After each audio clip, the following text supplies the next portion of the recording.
I mean, I'm a post-war child. I was in high school when Kennedy was elected. And I remember his inaugural address when he told us that we had to do the work. Ask not what your country can do for you. Ask what you can do for your country. And so I actually thought about architecture all by myself. I was at a Catholic girls' school, and I went in to see my guidance counselor, Sister Catherine Patrick. And I said, "Sister, I think I want to be an architect." But she didn't even flinch. She didn't say, "Oh, forget that one. You know, that one's one that only guys do." What she said was, "Okay, fine. I'll find out what schools you should apply to."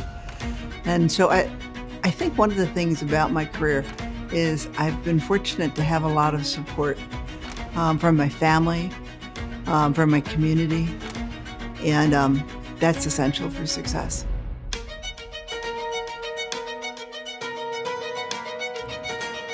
I think that space is so essential, not just to students and not just to any particular activity, but it's essential to your mental and your physical well-being. And how well it's designed is a really big factor in the quality of life that you enjoy.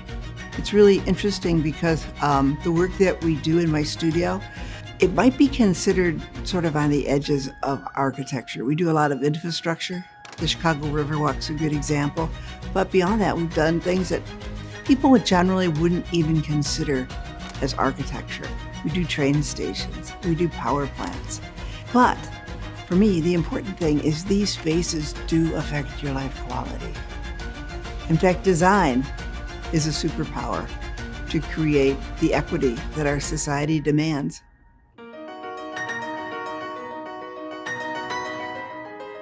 For me, when I walk through a finished building, it's just amazing.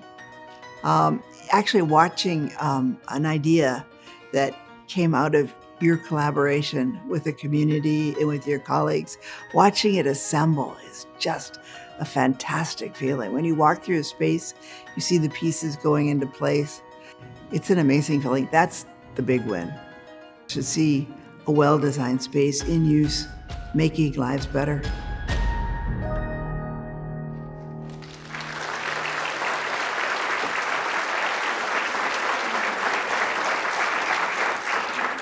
Good evening. Thank you, everyone, for joining us. I'm Irene Sun-Woo, the John H. Bryan Chair and Curator of Architecture and Design here at the museum. And before we begin, I kindly ask that you make sure that your mobile devices are silenced for tonight's event. And it's my great pleasure to welcome you to our program this evening. And what we just saw was a wonderful video produced by the American Institute of Architects on the occasion of Carol Ross Barney's receiving the AIA Gold Medal, the organization's highest accolade. And indeed, Carol has been a pioneer in the design of civic space since founding Ross Barney Architects in 1981. With a career that spans nearly 50 years, Carol has made an extraordinary and indelible impact on the built environment, the profession, and architectural education. And tonight we are here to celebrate her vision and her career. This conversation this evening is proudly presented in partnership with AIA's Chicago chapter and the Chicago Architecture Center, and with generous support provided by Chicago Women in Architecture and the Art Institute of Chicago's Solomon Fund. So thank you very much to our wonderful partners and our supporters. Here at the museum, we are proud to serve as the caretakers for several of Carol's drawings held in our collection, including those for Little Village Academy, an important school project here in Chicago. And in a previous collaboration between the museum and the Chicago Women in Architecture, Carol was one of 3 women architects interviewed in the early 2000s as part of an oral history project that produced snapshots of ongoing practices here in Chicago, and these remain accessible through the Ryerson Library. So Carol, on behalf of all of us, welcome back to the museum. And we're so pleased to be able to share your work and career with our audiences who, without a doubt, have had meaningful encounters with your thoughtful design decisions and design integrity throughout the city. So this evening's program includes a brief presentation by Carol about some of her most significant projects and her approach to architecture. And this will be followed by a panel conversation between Carol, Jen Masengarb, Eleanor Gorski, and Alison Fisher. So Jen Masengarb is the executive director of AIA Chicago. She is trained as an architect, and for over 2 decades, she's been an advocate for the profession, connecting the public with the built environment around them. She joined AIA Chicago in spring 2021, following 3 years at the Danish Architecture Center in Copenhagen, and previously was director of interpretation and research at the Chicago Architecture Center. Eleanor Gorski is the CEO and president of the Chicago Architecture Center, the leading organization devoted to celebrating and promoting Chicago as a center of architectural innovation and education. Eleanor brings to her role more than 25 years working in architecture, historic preservation, and urban planning with a particular passion for pursuing design equity. And Alison Fisher is the Harold and Margot Schiff Curator of Architecture and Design here at the museum. She specializes in alternative histories of modern architecture, design, and urbanism, and has curated many, many exhibitions here in these areas, including The City Lost and Found, capturing New York, Chicago, and Los Angeles, 1960 to 1980. In 2019, she curated Bauhaus Chicago, Design in the City, and she has 2 notable upcoming shows, Dan Friedman's Stay Radical, which opens on September 2nd, and the highly anticipated retrospective on Bruce Goff, planned for 2025. So thank you so much to all of our participants tonight. Programs like this are at the very center of the museum's mission as we collaborate across the city to build civic pride through the creative work of Chicagoans. So I'm now pleased to turn the podium over to Robert Thiel, AIA's 2023 Fellowship Committee Chair, who will share more about the AIA and the Gold Medal and introduce Carol. Thank you so much.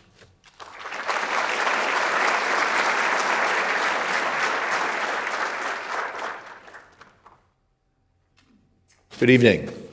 I'm Robert Thiel, FAIA, member of the Chicago chapter of the American Institute of Architects.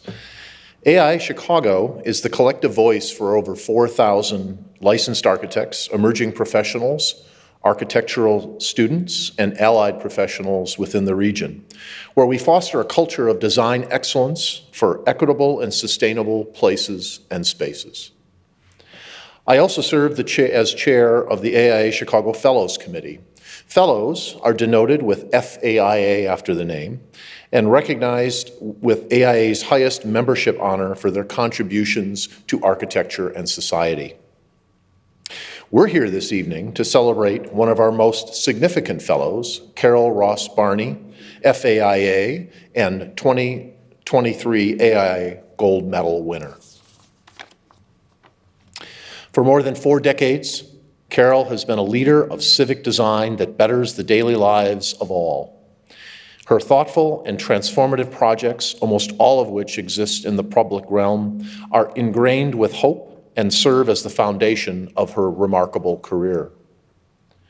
From her early days in the Peace Corps, working alongside the newly formed Costa Rican National Park Service, to close collaboration with leaders in dozens of U.S. cities, all of Carol's work has been guided by the ethos that good design is a right for all, not merely for the privileged few.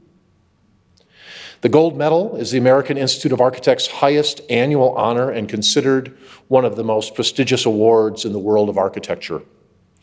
Awarded since 1907, the Gold Medal recognizes individuals whose work has a lasting influence on the theory and practice of architecture.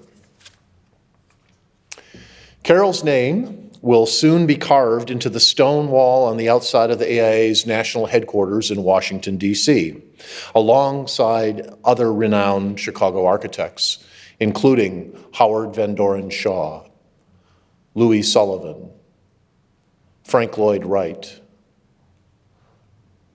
Louis Skidmore, and John Welborn Root.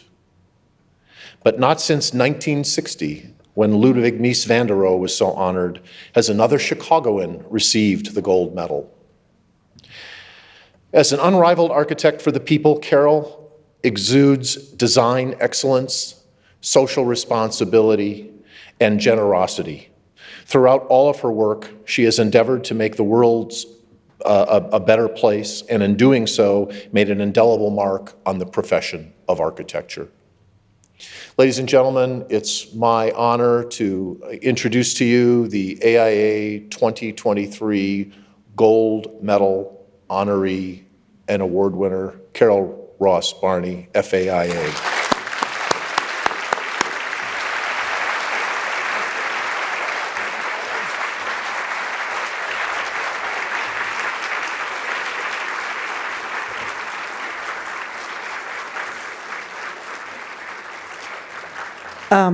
Thank you, Art Institute, AIA Chicago, Chicago Architectural Center, and Irene and Bob. I almost didn't recognize who you were talking about.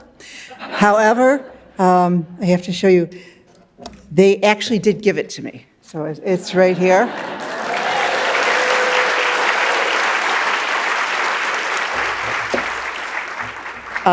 They did give it to me, and I'm tremendously honored. One of the things that makes me most happy about it, though, is that I think that I am in love with this city. I think it's a remarkable place. My love goes from its physical beauty. You have this amazing flat prairie, and you have this amazing flat lake, and where they collide is this amazing city.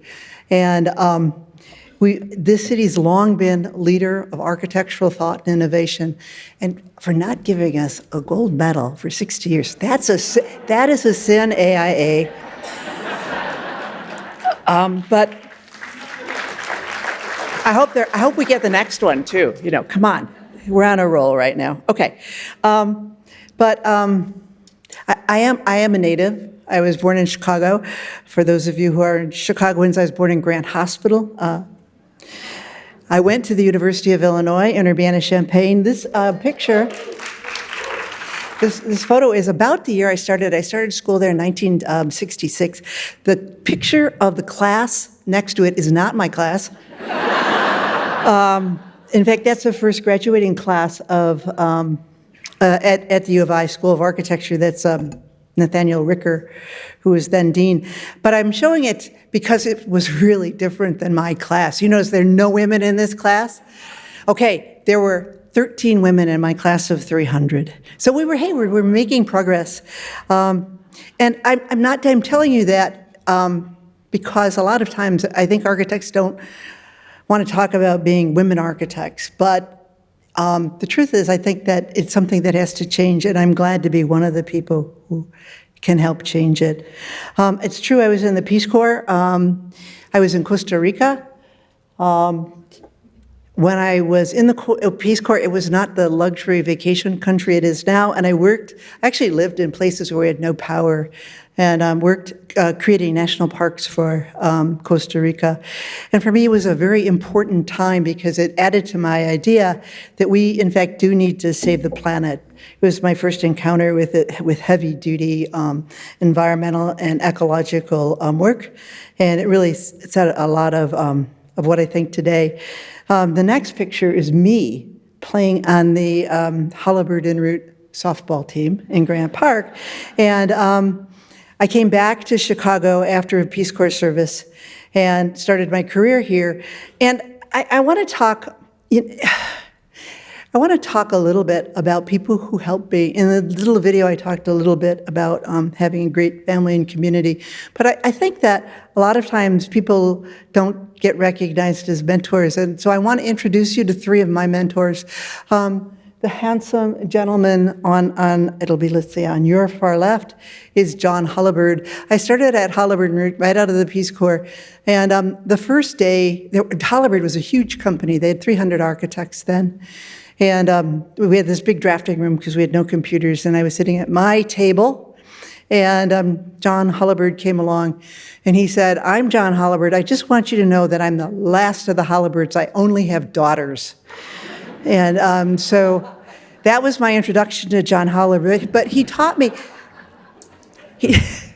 He taught me a lot of important things. One is I don't know if he thought of me as his daughter, but he became my sounding board and to a certain extent advocate. And the other thing is he said, Carol, you're going to work on noble projects with me. In a way that meant little projects in our office. But it also meant the ones that didn't have big budgets, they weren't on the radar for super designs. And it's in that niche, in that piece of noble projects, that I've really found a place where we can make a lot of difference, making a better environment. The next picture is Natalie DeBloy. I met Natalie at the founding meeting of Chicago Women in Architecture. We became fast friends. She had 4 sons, and I was amazed to meet any woman architect that had any children at all. And so just by her mere existence, she was a role model. But she was more than that. If you know her career, she was the first woman admitted to the partnership at Skidmore, Owings & Merrill. She was an associate partner, and really a groundbreaker in a lot of ways. I could tell you Natalie's stories all day long, and we would be here probably till tomorrow morning. So I'm going to stop right now. But and then the next, so I had a mentor for my being, and I had a mentor for my boss. And the last gentleman is Ken Groggs.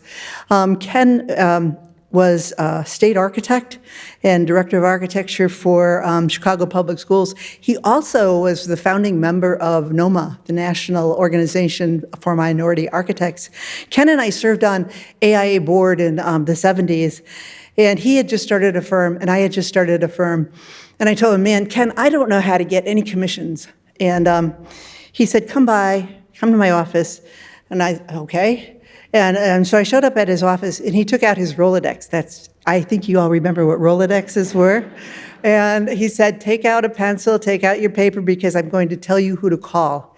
And since then, he's my model about how you mentor, the generosity that you really need to bring young architects into the next generation.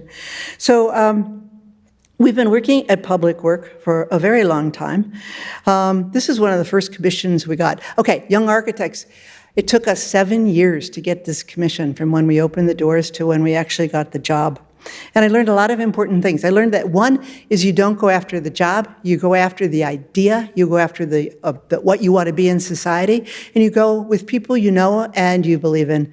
And so I had worked at Halliburton. This was one of the Noble clients, so I knew a lot of people at the Postal Service, and I was really lucky to work with another architect. That's the other thing about working in the public realm, is your clients are almost always architects, which is a good thing. A really good thing, because you have this shared objective and this shared meaning.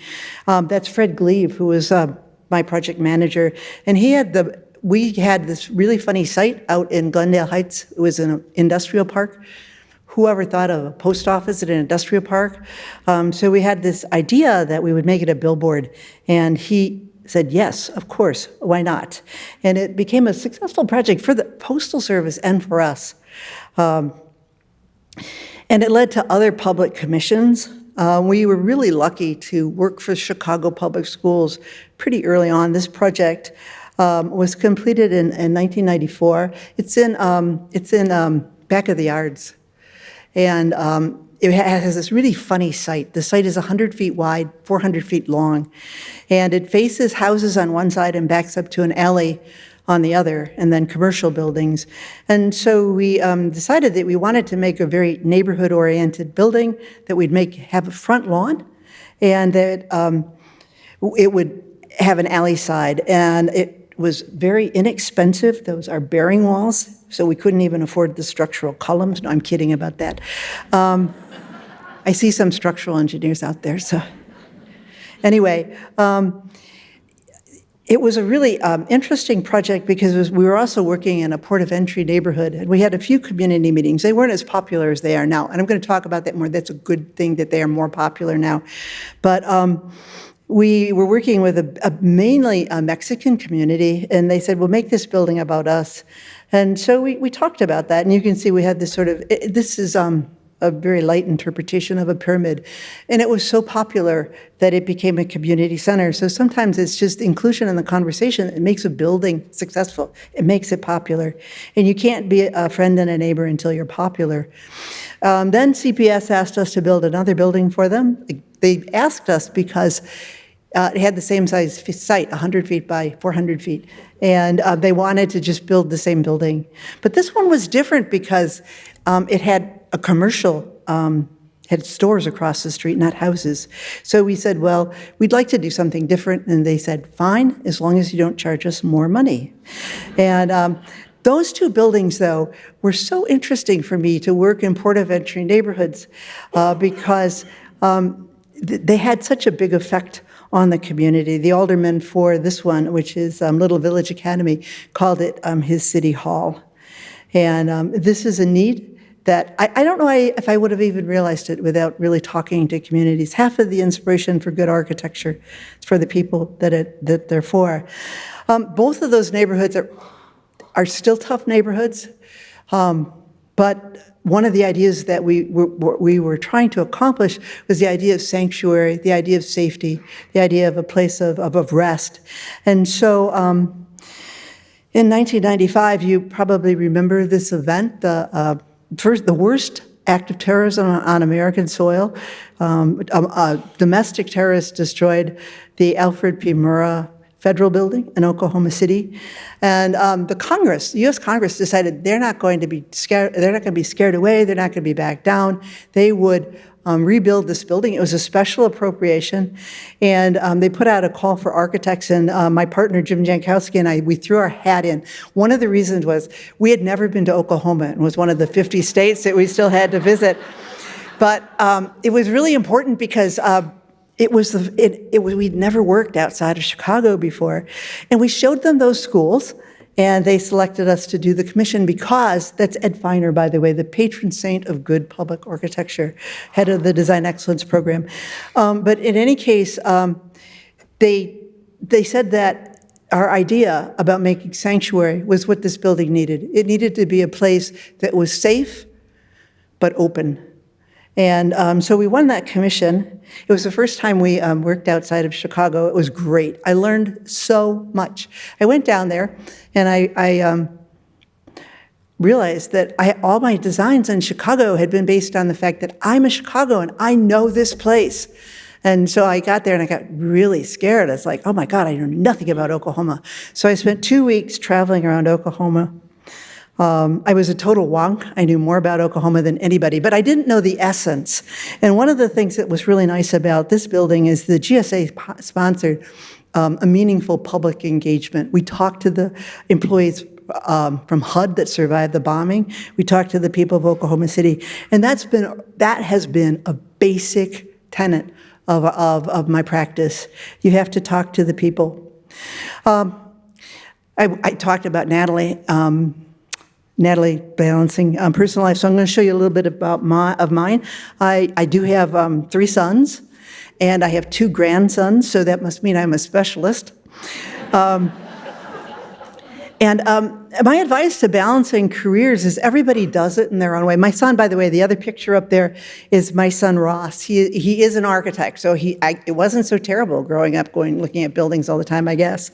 That's his graduation from Pratt. But I think you find your own balance. That's been my experience, because I know successful careers where it's really important to have a space for family and a space for your work. My personal one was very combined, and I had great support. And that sort of, the casualness, the living what you believe, extends to my studio. These are some of my current studio members. They're all seated here. Thank you for coming.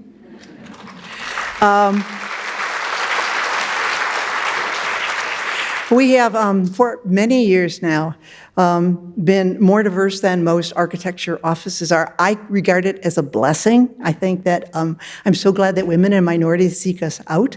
Our office has been 50% women for almost all our existence. And, In the same period of time, we have been between 30 and 40% racial minorities. And I take it as I get the best talent. So, but with the same sort of informality is part of our studio. Here's my studio by the numbers. We believe in overtime, but only as required. We don't have office hours. We like to know where you are from 9 to 4. And the whole idea, I think, about architectural collaborations, which has really been an important idea to me, is that you work because you love it, and you work with people because they need you and they trust your ideas. So if you're in our studio, you must give us your ideas. If you're not, you're useless to me. And yes, I'll steal them, I'll use them, I'll cut them up and chop them, but together we will make a very good building. So our design philosophy is that design is problem solving. Innovation is absolutely essential. You don't make any progress if you do the same thing over and over again. And the process, you can't do it's step by step, but it's not. It's iterative, it's collaborative, it's amorphous, and it's always changing. And the best explanation I've ever had of design, and I show this to people all the time, I wish it was my drawing. It's not. It's Charles Ames. And he did this drawing. He said that striped volume, that's what the design office knows, what they believe in, what their values are. And then the sort of choppy volume with the polka dots on it, this is what the client's genuine needs and values are. I think genuine is important. And then finally, the kidney shape, this is what society needs and wants. This is what we believe in together. And Ames said, design is easy. You have to work in the overlap. The good news is there's millions of answers in that overlap. But it requires collaboration and communication to find out which ones are worthy of development. When we go into a project, we actually tell a client, we're going to give you three or four ideas, and it's going to be hard to pick which one you want to go forward with because they're all going to work. There's not going to be one that you won't build. In fact, we refuse to show an idea that we won't build, that we won't love. And so that's really, that's been the way we've been moving, and it's really important to, I think, working in public to be really honest and transparent. And I want to talk a bit about innovation in architecture, too, because sometimes people forget that architecture has the responsibility to be innovative. Like, we accept it. This is Margaret Bork-White, and she's taking pictures. I think is she sitting on the Chrysler building? It kind of looks like it, doesn't it? And she's got a big old 4x5 up there, and she went up there to take pictures of New York. This is what you do today. Can you imagine that we wouldn't do this? What about buildings? Come on. Okay. So this is from my alma mater. This is ILIAC 2. It looks really impressive. It was the world's first supercomputer. This is the computer that inspired HAL in 2001. This was, I am HAL. I was born in Urbana, Illinois. This is the real HAL. It had about the power of a hand calculator. But we didn't stop there. Look at this. This is the computer I use daily. It's like amazing. I think sometimes architecture, maybe because of the responsibility it has to our society, gets stuck. This is a Parthenon, 460 BC, is what most people say is the most significant time. And this is a courthouse, a federal courthouse that was done a few years ago. Very competently designed and built. But what are we missing? If we don't get better, what do we get? It's the only thing we really need to do. So I'm going to show you a few things from our portfolio, buildings that I love, although I love all my buildings. They're like my children. They all stress different things. This building is at the University of Minnesota in Duluth, and it's a celebration of place and intention. This is a building for the Iron Range. The materials are of that place. The building skin is made out of steel. The mulch is made out of taconite pellet, the raw material that goes to make steel. So this building lives and breathes its origin. The building also it showcases construction techniques because it's about learning how to construct. It's a college of civil engineering. The other thing I want to stress, though, is I know enough about civil engineering, but I don't know enough to make this building by myself. We had an amazing collaborative team. I think there's this idea out in the public that architects work alone. There's this, it comes maybe out of Wright and Mies, my last gold medalist, my predecessor, that, we work out there and we're all alone and we're a brilliant genius. Howard Rourke, although he was not about architecture, so you can forget that one. I worked with Stanius Johnson, a local firm, that added so much to this. And my client, in fact, she's sitting in the audience here, the UMD chancellor, was absolutely inspirational. What she knew about that area, I couldn't learn in a period of time. And it's absolutely essential to the success of this building and to, again, making it beloved and useful in its community. A lot of our buildings come out of commodity. Vitruvius wrote, firmness, commodity, and delight, basically structure, how beautiful it is, and how much it costs. That's what makes architecture. And so this is a 12,500 ton chiller. It cools almost half of the campus at Ohio State University. Originally, it was conceived in glass. But when we started working on it, we discovered that it would have been a beautiful building in glass because you'd see all the chillers and pumps. It would be fabulous. We discovered that we couldn't afford glass and complete the building. So commodity made this building what it is. Instead, what we did is we used a precast material. We used glass, but we used dichroic glass. So when the sun moves across this building, it becomes alive. It changes with the season. It talks about energy arriving on the earth and being used by this building. So it's not that we're making a beautiful building. Architects, they do make beautiful buildings, but it's such a practical problem-solving exercise, and that's one of the reasons I really love it. A lot of our work has been infrastructure, the stuff that holds cities together and makes them work. It's connective tissue. A lot of times people don't think this is architecture, but they should, because it makes sense sometimes to entrust something that's this technical. This is Morgan Street Station in the Fulton Market District. It makes sense to entrust it to a big engineering company because they have all the expertise about rail engineering, and it goes on and on and on. But what architects bring to these jobs are vision and perspective, how it fits into the city. And the value of that, it's invaluable. And these are often infill projects. So they're even more important. I think a lot of you are probably familiar with Fulton Market and how that's grown. One of the things that's made it grow is transportation. That Morgan Street Station it was closed, I think in the 60s. And the CTA projected that they'd have 1,500 riders a day. It's almost triple or quadruple that now. So it's become the economic spark plug for that area. And the other thing about infrastructure is it does come in all sizes. This is a really recent project. This is at the airport. You probably will see it if you haven't. It's where you get a rental car. It's where you get an inner-city bus. It's where you get a hotel shuttle.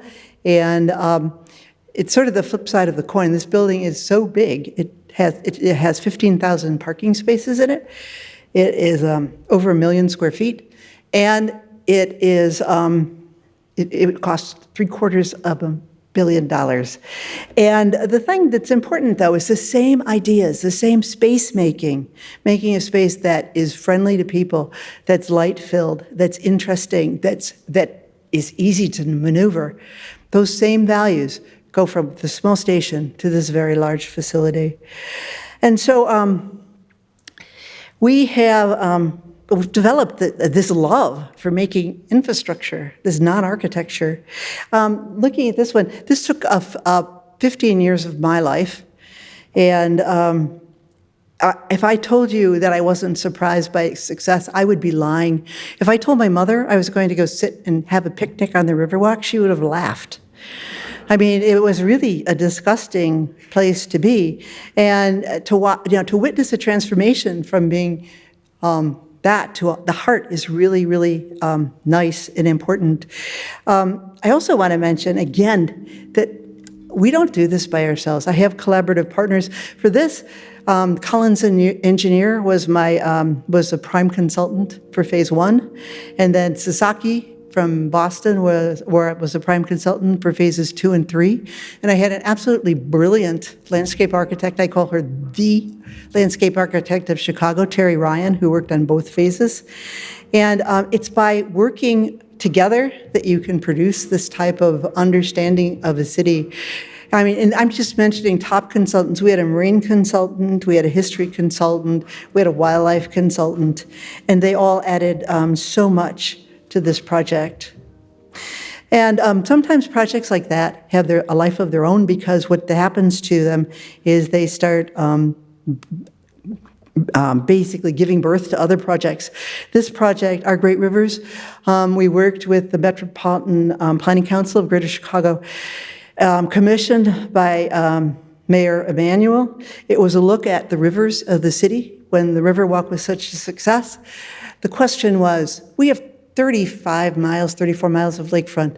That's beautiful. It's almost all in public lands. There are people who live so far from it, they never even get to it. We have 155 miles of riverfront. Let's use it. And so Ram's idea was that we would look at it and create a vision.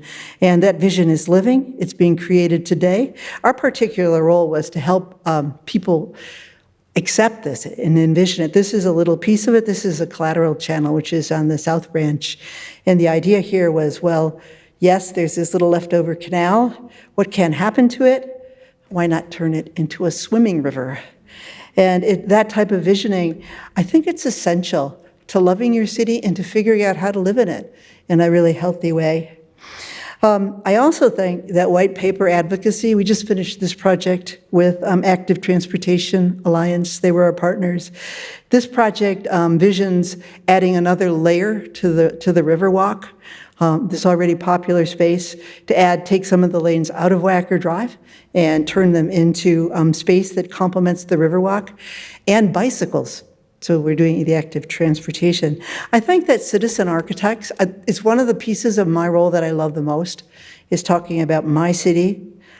I've always felt quite entitled working in my city, because then I'm not just the architect, I'm the client too. It's great. And as we move along, we've been really in love with the idea of healthy in the city and garden in the city. This is a project we completed about 2 years ago, 3 years ago now. It was finished just before COVID. It's a project, this is at the zoo, the Lincoln Park Zoo. By the way, I grew up in Lincoln Park, and when I got this commission, it was like magic. I remember going there with my grandmother, when I was like 0 years old. It was great. And it was always magical then. They had elephants then. They don't have them anymore, but probably a good thing. Anyway, this is about the only building for people that the zoo has. They have their store too, but it was really interesting because we were trying to make a building that's a building, but that was really part of the garden. It was a non-building, and so this building is actually transformable. I hope you get to see it in action someday. But the idea was, can you make a building that transforms itself so in our harsh winters, it's enclosed, and in our nice summers, you're passing through this gateway, you're passing through a pavilion, through a shaded gateway instead of a building. One thing that was really interesting, during COVID, leaving it open became the only way the building could be used because of the restrictions. And it's really started an obsession that we have with health and buildings, and how can buildings and parks transform and make healthy environments. The last few years, we've morphed into an integrated, multidisciplinary design studio. We now have landscape architects on the staff and planners. And the reason we did it is because we're really most fascinated with making cities work. This is a project for Rogers, Arkansas. They came to us with no program. They had a site. It was their historic downtown. But the historic downtown was basically a railroad yard. They were really interested in authenticity. So what you're seeing now, this town started as a water stop, and right now it has a children's splash area that is a water stop. Our original idea was we would just put water towers up there and someone would pull a chain in but you can't do that anymore. It has to be really a fountain. And the railroad still runs through it. This is the park today. You can see the children's play area over there. In fact, the train has become a symbol, a badge of honor for it. So we have a park with a working rail line right through the middle. We've also added an alley of trees that complement their historic downtown, which is experiencing a rebirth. Downtowns are really interesting now. Our own downtown is in a period of change. I think that we probably haven't seen. I haven't seen in my lifetime. Whether we do it successfully should be really interesting. And then we also added a performance venue where that building in the back, we recycled it. It was an auto and farm repair shop. And so we recycled it as a concession and a green room, and then we added this beautiful canopy. And so now they have performances for up to like 15,000 people sitting underneath that wonderful canopy. So every design is important. I don't think that we've found anything that's not important yet. And as example, I'm going to show you this. This is a hamburger stand. I mean, come on. How important is a hamburger stand? The Riverwalk took 15 years. The intermodal cost $750 million. Here's a hamburger stand that took 14 months to build. And but it's important because of the space it occupies in the city and in our culture. This particular one, we worked with McDonald's. This is their Chicago flagship, also formerly known as the Rock and Roll McDonald's. And in talking to McDonald's, two things came up. One is they wanted to be really good neighbors. They wanted to preserve the green space that they had in the city. The second is they wanted to be really sustainable. So this is the first LEED Platinum McDonald's restaurant. And after that, you know how sometimes you do something really good and people say, well, oh, hey, now do something that's really impossible. They challenged us to do a net zero restaurant, also a flagship in Orlando, Florida. This is on the Disney campus. And I'm happy to tell you that this also worked out really well. And again, it was collaboration. It's true that this building has a super efficient skin. We do natural ventilation. We have solar panels all over the top of it. Here you can see some of them from the inside. But our big energy savings were from changing the cooking equipment. And so without that collaboration, we can't change the world. Net zero, net carbon are absolutely possible. Not only are they possible, we have to do this. This is the charge of our generation. We can't avoid it. Because if we avoid it, there is no tomorrow. I mean, it's like, okay, maybe we spent too much money, but we saved the world. I get so animated, I guess, with politicians who say that, oh, we can't afford that now. We can't not afford it.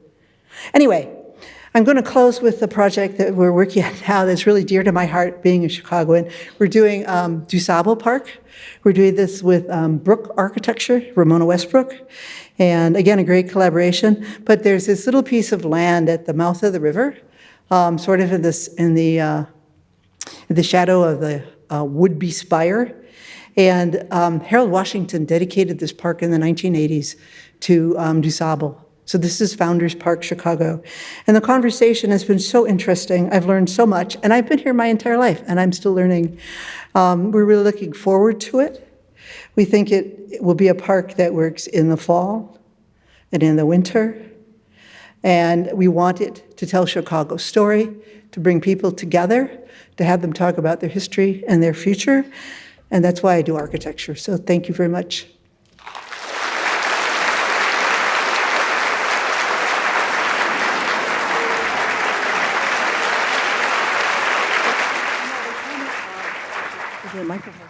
They tell me that Sullivan donated his to the Art Institute.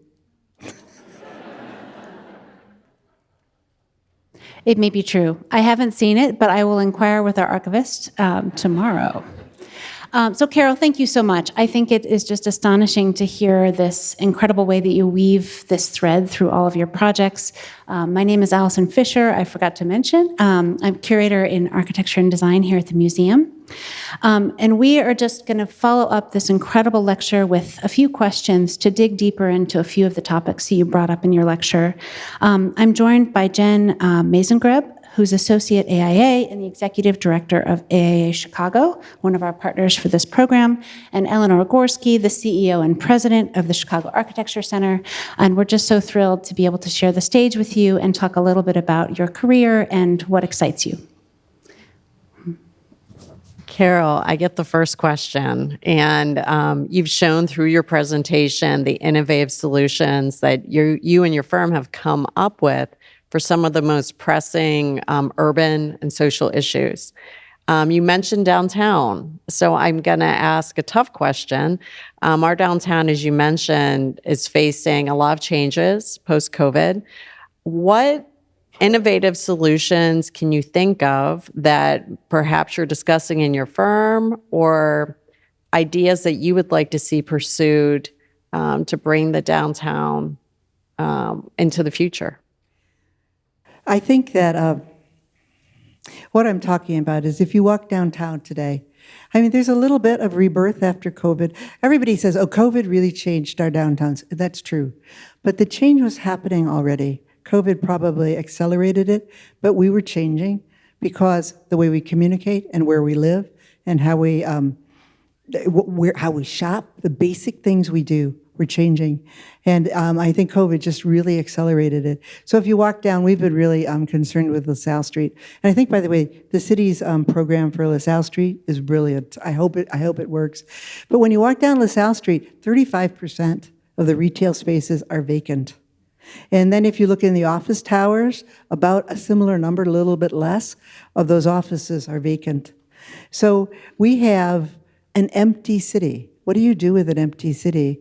I think, and we don't know the answers now, but I do think that one of the things we have to think about is how our city is constructed physically, how it's put together, and whether that complements how we're living right now. I've always been impressed that Americans, if you travel through Europe, you know, in these very complicated cities with people living on top of shops, a lot of mixed uses living together, and you come to an American city and you have a business district, a residential district, some recreation, but they're all separated on a horizontal plane. I think it's because we had so much space when we were building our cities and our countries, because our cities are really babies compared to cities. Anyway, I think we have to start looking at other models. My favorite idea is to think, well, if it works on a horizontal, will it work on a vertical? What if we put shops at the bottom and then maybe some offices, and then we put residential on the top? So basically what we do is we densify the city, and we put those things next to each other, but in a useful way. And actually, that's what the South Street program is trying to accomplish. Right. I don't know if this is the only answer, but I think we have to try it now. And I think we'll be living in cities very differently in the future than we have in the past few decades. Yeah, I think it's interesting to think about how cities have been given up for dead a couple of times already. And so I'm encouraged by that, knowing, you know, and thinking about, you know, where we were in the 1960s. And then people like Bertrand Goldberg, who were thinking, again, just like you mentioned, about these vertical integration of cities, which was too futuristic for that time, but is now perhaps a solution. And Jen, you have a couple of questions, perhaps turning it a little bit more to the firm. Sure. I had the chance to sit down with you for an hour or so for the magazine interview for Chicago Architect magazine, which was such a delight. And I was wondering if you could sort of share a little bit more with this group here about the process and the conversations that you have with clients. You talked a lot about, you know, the railroad project. You talked a lot about Oklahoma. You talked about the schools and back of the yards. But what are those conversations like? And when you talk about listening, what are you asking? Oh, that's such a good question. The first, I think, formal engagement we did was for Oklahoma City. And the reason that the GSA asked us to do it was that was such an emotional event. And people, they needed to talk. In fact, when we started it, nobody from HUD, which was the biggest agency in the Murrah building with the most loss of life, they didn't want to move back. They thought it was a terrible idea, and they didn't like GSA or the federal government for suggesting that they should do it. And it was only in our conversations that we started to understand the trauma that they had and the things that they thought about. I think one of the things, when we did this really in bad ways, is you want people to suggest physical solutions, but they don't need to suggest physical solutions. What you really want them to do is suggest solutions what their expertise is. If they're the people working in the building, they're expert at that. Because if you ask them questions like, should this be modern or colonial, they have no basis to answer that question. We asked a lot of bad questions to start out with. I'll give you an example. Okay. When we were in Oklahoma City, we asked them, we said, well, what are the two or three most important things that this design needs to have or do? And the first answer was no parking near the building. That makes total sense, doesn't it? Because this was a bomb that was planted right at their front door. And yes, the second most important thing was close parking. And it sounds crazy, doesn't it? They were right. Those are very important things. It is that balance that makes a building or a community, a plan successful. And so over the years, we've learned how to ask the right questions, or maybe expect answers, or get better at understanding the answers. So we have a pretty big tool chest now. We call them games. We play games a lot when we do engagement. And more often, if we can convince a client to hire us for engagement services, we really try to do that because we think it adds so much value to the project. So for that park in Arkansas, we did a 2-month engagement period, and we actually went down and we sat in a farmer's market at a table, met all kinds of people. I learned how to play pickleball, and it was just a really remarkable experience. But that was followed up by other types of meetings, ones with people who had businesses downtown. And each one's different. You have to talk to each community differently, but I think that's where the richness comes from. I don't ask them to design the building. That's a common misconception, that when you do engagement, you're asking them how to design it. You're not. You're asking them for everything they know. I think, according to some, pickleball is one of the challenges facing American cities today. But maybe that will be in your next brief. Eleanor, I wondered if you could ask the next question. Yeah, thank you. Just a follow-up to that, I think that was just brilliant what you said. It's not always a physical solution. People want to be heard. And we were talking before you began about your many, many years of teaching, and you didn't mention that in the presentation. I think that's remarkable. And the question that I had, are you seeing a change in architectural education where we're asking more questions, where we're seeing that there's more of a solution than just a building? I do. And I think it's a really good change. Just as background, I've been teaching at IIT for over 30 years. I'm adjunct, which is great because that means I can tell them, no, I won't be there. But I really enjoy it. I enjoy the stimulation of working with students, and I like looking at a lot of ideas quickly, and I like the conversation. I think that's really true. I think there's good things and bad things about design education right now. I do think that it is far more socially conscious, which brings a richness to design than it was previously. I do think, though, also that, I don't know, I have trouble making studio culture as meaningful as I used to, just because I don't think, and this goes back to the question about downtowns, I think we're relearning, or we're further developing how we work together when we need to be together and exchange ideas, and when we can do it remotely. And one thing, like when I was in school, we nearly lived in the architecture building because we had to be there. The big drawings were too big to take home. And now it's really hard to get them to stay past their half-hour crit. So I'm trying to balance those two things, a great social activism. I do think that, I'm hoping that we're ready for another period. They started out this tape with John Kennedy, who I thought was brilliant. I mean, he might have been a philanderer and all this other stuff, but he inspired us to be our best selves. And when you do that, I mean, who cares what else you do? Well, no, you should care. I'm still a big proponent of facts, but in any case, I do sense that this social need for goodness, for direction. But I do think we are still struggling to figure out how we work together. But maybe we always will. I think I'll ask one if you don't mind. So one of the things that really struck me is that you are repeatedly saying in conversations that you don't want your firm to adhere to a single style, and that in fact it's a weakness that firms can have, but is also something that we align with a lot of architects that have the same look over and over again. Could you talk a little bit more about the idea of how the kind of building's physical form is something that is part of the design process, and what it means to you? Yeah, I think, thanks for that question, Allison. For many years, we'd go to an interview for a project, and by the way, when I got the gold medal, the AIA news magazine interviewed me, and they asked, what's the best thing? When are you happiest in architecture, and when you were the saddest? And the answer is, I'm happiest when I have a lot of good work, and I'm saddest when I don't. Architecture, it still is a tough business. This is not for cream puffs. You have to be pretty tough, and you have to take a lot of rejection. And in any case, we were criticized a lot when we were in interviews or when we were presenting our credentials that our buildings all look different.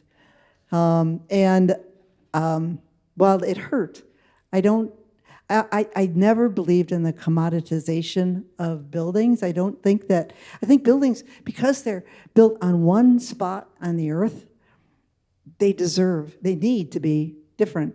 In fact, I remember having a very short conversation, because we always had short conversations with Mayor Daley. I should say that Eleanor knows this better than I do. You got his attention in about 2 seconds, and usually it was, "Good to see you again, Carol," and then he was gone. Which is funny, because he was my client for a lot of stuff, and I rarely spoke with him. This is really off the subject. Rahm Emanuel was in your face all the time. He told you what he thought and what he wanted. And he is a great collaborator, though. But anyway, I did have one really interesting conversation. It was about prototype schools and prototype buildings. And he said he wanted to be fair to every community. But and that's true, because you think, well, everyone deserves a good gym, and everybody deserves, the adequate number of classrooms.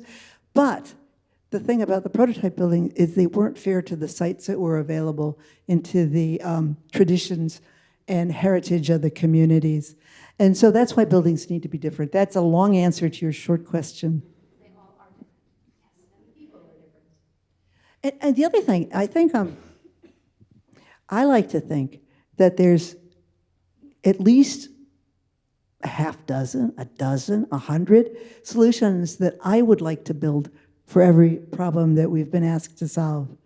I mean, I can think of 100 I don't want to build too, but there's so many of them. Why should you limit yourself to something that,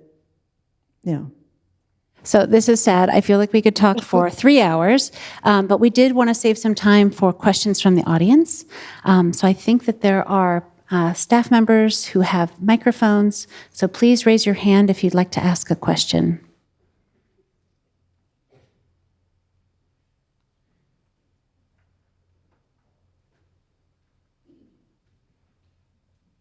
Does your firm do redesigns of existing buildings, like the LaSalle Street corridor project? That sounds really exciting, but they're going to repurpose existing buildings. Right. Yes. I think we do. I mean, my studio, we personally do. But I think right now the number is something, it's more than half the commissions that architects receive are to remodel existing buildings. That's a really important idea. It goes back to the idea of sustainability and resources. And so it's really important that we do that. And it is a big part of our practice also.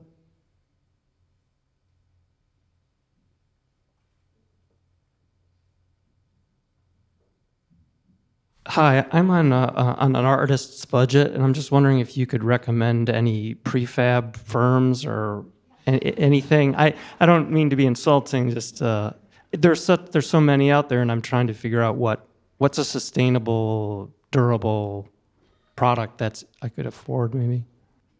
I don't know the answer to that, but if you find it out, I'm interested Okay, too. thank you. I'm sure they're out there. I think that it actually is a really interesting topic because I think one of the areas, you see a little bit about it now, you mostly see it with really trendy things like let's print a building. But I think that construction technology is also one of the areas of our economy that's really ripe for change. Right now, we build buildings by hand. You go out the site, it's full of mud, they just dug it up, and this poor electrician is trying to figure out where to put the pipe. I think that the idea of prefabrication is one whose time is coming. One of the reasons there isn't a lot of it is our labor issues, among other things.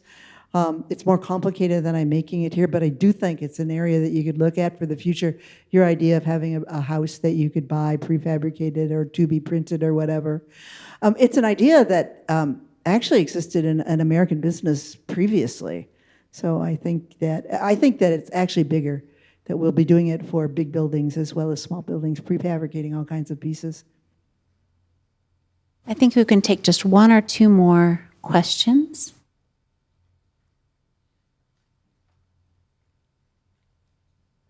They're bringing you a mic.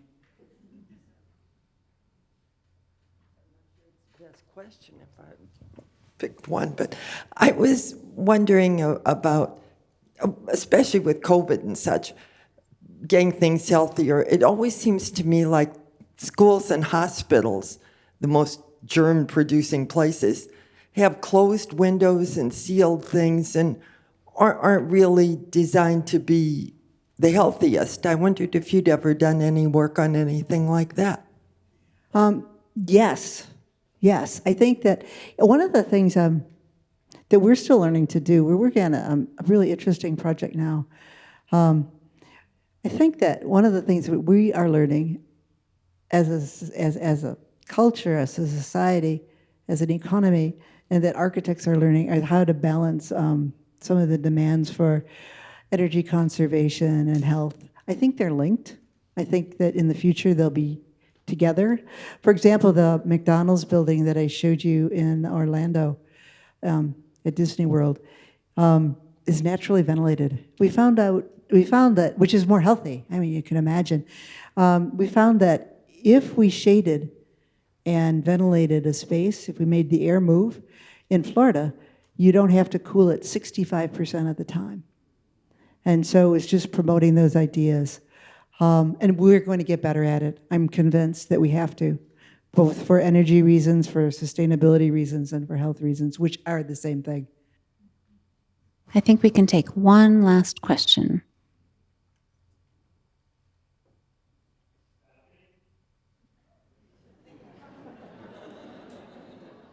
Hi, I'm an architectural educator, and I find that a lot of students are concerned with the ethical parameters of their designs. And I'm wondering if you've ever turned down a project, or if there's any project you would say no to on ethical grounds, like a prison or big oil. Oh my God, were you in my studio today? I can't tell you that we've turned down a project. I'm not thinking of one right now. But the idea, actually, we are more inclined to accept a project where ethical concerns are being explored than we are to reject it. Right now, for example, we are, and I may get drummed out of AIA for saying this, we are working for the Chicago Police Department. We're working on a project that's looking at almost all the precincts in the city and coordinating the idea of security and community outfacing, community. It occurred to us that we could turn this project down because of the history of policing in the United States. But it also occurred to us that we wanted to be part of the solution, even if it's a little part than a part of the problem. And I'm in favor of activism, and I'm in favor of the activism that you personally think is important. You have to believe something. But I'm usually regarding it as a challenge, and I said it in the tape that design is my superpower, and that I am a citizen and an architect before turning something down. Obviously, if it's blatantly ethically compromised, that's easy, but we've not ever been asked to do that. I know that everyone has millions of questions, but if we can all just give another hearty round of applause for Carol.